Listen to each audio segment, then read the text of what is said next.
Yana yurtimiz hayotiga oid xabarlarga qaytamiz. Dunyoda inson hayotidan qimmatroq narsa yo'q. Shu bois qonunchiligimizda ham biror shaxs hayotiga tajovuz qilish eng og'ir jinoyatlardan biri sifatida baholanadi. Bir daqiqalik ehtiyotsizlik yoki jahlni jilovlay olmaslik inson taqdirini barbod etishi mumkin. Asli surxondaryolik bo'lgan yigit ham ayni bilim olib, jamiyatga va oilasiga foyda keltiradigan vaqtida ijtimoiy foydali mehnat bilan shug'ullanmasdan mudhish qotillikka qo'l urdi. U Toshkent shahrida ijaraga olingan xonadonlarning birida ishqiy munosabat qilish uchun chaqirgan ayolni bo'g'ib o'ldirdi. Murdani yashirish maqsadida esa uni choyshabga arqon yordamida o'rab, voqea joyidan qochib ketgan. Kuni kecha jinoyat ishlari bo'yicha Yashnobod tumani sudida qotil yigitga hukm o'qildi.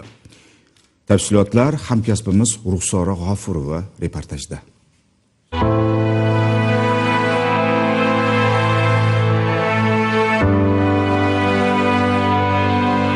Jinoyat ishlari bo'yicha Yashnobod tuman sudida qotillik bilan bog'liq yana bir jinoiy ish ko'rib chiqildi. 20 yoshli yigit 20 yoshli qizni vahshiylarcha o'ldirgan. Sud jarayonini birgalikda kuzatamiz. Asli surxondaryolik, Toshkent Milliy universiteti siyosatshunoslik fakultetining 2-kurs talabasi o'zi sodir etgan mudhish qotillik haqida gapirib berdi. Maqsadim o'zi xirson qondirish bo'lgan, to'g'risini ochiqcha aytaman. Bitta qizni lichkasiga o'tdim. E'lon turgan ekan. Keyin undan batafsil so'radim. Soati qancha? 1.200.000 dedi. Men 1 million qilaylik dedim. 1 millionga ko'ndi. 1 million so'm olgan qiz sudlanuvchidan yana 5 million so'm talab qiladi.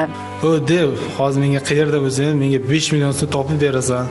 Bo'lmasa seni qamatib yuboraman deb birdan o'rtachadan balon ovozda qichqiriq aralash, shantaj ishlatdi.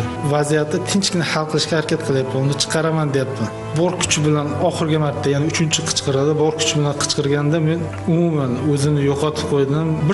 Bir necha soniyaga umuman o'zim nazorat yo'qotib, shunday qichqirayotganda ovozni bartaraf etish uchun barmoqlarim bilan og'zini yopayotganda barmog'im tishlab oldi. Barmog'im tishlaganda og'rig'i, stressga chidamsizlik holatimdan kelib chiqib turib, qo'rqib, qo'llarim bo'yniga ketib qoldi. Keyin nima bo'lganini bilmayman.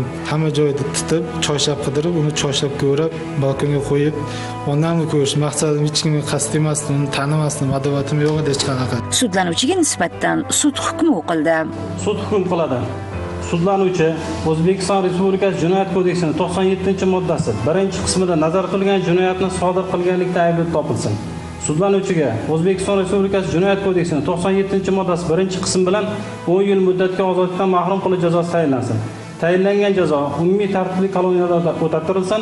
Jazoni o'tash muddati 2025-yil 16-iyun kunidan boshlab hisoblansin. Xalqimizda qilmish qidirmish degan naql bor. Hayotdan ko'z yumgan ham, ozodlikdan mahrum etilgan ham endigina 20 yoshni qarshilagan. Afsus, ular go'zal va zavqli kelajagini o'z qo'llari bilan barbod etishdi.